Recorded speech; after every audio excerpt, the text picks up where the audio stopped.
Assalamualaikum warahmatullahi wabarakatuh. Halo Sobat Pemimpin, kembali lagi bersama saya Rahmayanti di Suara Pemimpin. Oke, di podcast kali ini kita akan membahas tentang Gen Z. Nah, siapa nih yang di kantor atau mungkin di kampus ketemu sama Gen Z? Atau mungkin kalian yang Gen Z-nya? Pasti ngerasa deh kalau mereka itu atau kita itu beda dari generasi-generasi lainnya. Nah, hari ini kita akan ngobrol santai tentang sebenarnya pemimpin kayak apa sih yang diidam-idamkan sama anak-anak zaman sekarang gitu ya. Kalau dulu pemimpin itu identik sama orang tua, orang berjas, berkarismatik, kerja di kantoran, di ruang tertutup gitu. Tapi sekarang kayaknya udah gak gitu lagi deh. Buat Gen Z, leadership itu udah bergeser. Bukan lagi soal siapa yang berkuasa, tapi siapa yang paling punya tujuan dan impact. Jadi ini dia 3 hal yang wajib dimiliki pemimpin biar nyambung sama Gen Z. Check it out. Poin pertama, Gen Z itu paling gak suka sama yang namanya kepura-puraan. Pemimpin idaman mereka tuh harus asli atau otentik gitu. Gen Z tuh udah capek lihat pemimpin yang image-nya selalu sempurna di depan publik, tapi aslinya drama. Mereka pengen pemimpin yang berani bilang, gue nggak tahu jawabannya, yuk kita cari tahu bareng-bareng. Atau, iya, kemarin gue salah ambil keputusan, lesson learned. Intinya transparansi. Jangan ada sana-sini bisik-bisik. Jangan ada informasi yang ditutup-tutupin. Kalau pemimpinnya terbuka dan jujur, Gen Z akan balas dengan kepercayaan yang tinggi. Mereka nggak butuh bos yang hebat. Mereka butuh mentor yang manusiawi. Oke, lanjut ke poin kedua. Gen Z itu self-starter.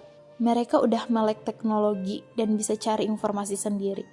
Jadi, kalau pemimpinnya cuma ngasih perintah dari A sampai Z, dijamin deh mereka bakal males ngejalaninnya.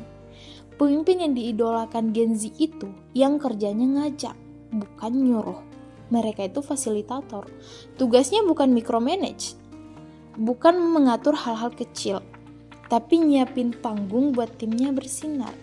Bayangin, pemimpin itu kayak coach di tim e-sport.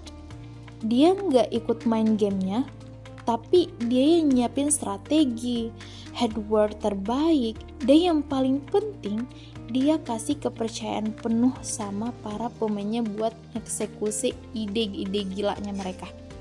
Jadi, kasih mereka otonomi, mentorship, dan ruang untuk kreativitasnya mereka.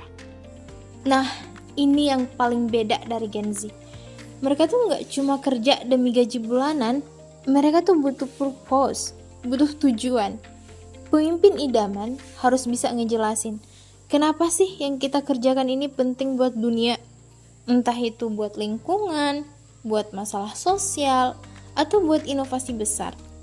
Kalau gak ada maknanya, ya Gen Z bakalan cepet cabut. Terakhir, dan ini kunci banget sih menurut aku, yaitu empati. Pemimpin harus peduli sama kesehatan mental dan work-life balance tim. Mereka nggak mau dibakar dengan kerja 24/7. Pemimpin harus fleksibel dan ngerti kalau karyawannya itu bukan robot. Kalau pemimpin peduli, Gen Z akan kerja keras dengan hati. Gimana Sobat Pemimpin? Intinya, pemimpin yang nyambung sama Gen Z itu harus otentik, kolaboratif, dan penuh empati. Ini bukan lagi tentang usia atau gelar, tapi tentang pengaruh dan dampak yang kita kasih. Jadi, buat yang udah jadi pemimpin nih, jangan takut untuk nunjukin sisi manusia kalian. Dan buat kalian, para Gen Z, nggak usah nunggu diangkat jadi manajer dulu.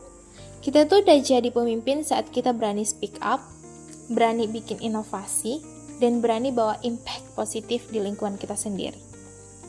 Oke, segitu dulu ngobrol santai kita hari ini.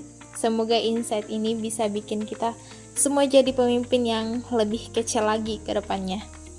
Saya Rahmayanti, pamit undur diri. Sampai ketemu lagi di Suara Pemimpin episode berikutnya. Salam Impact.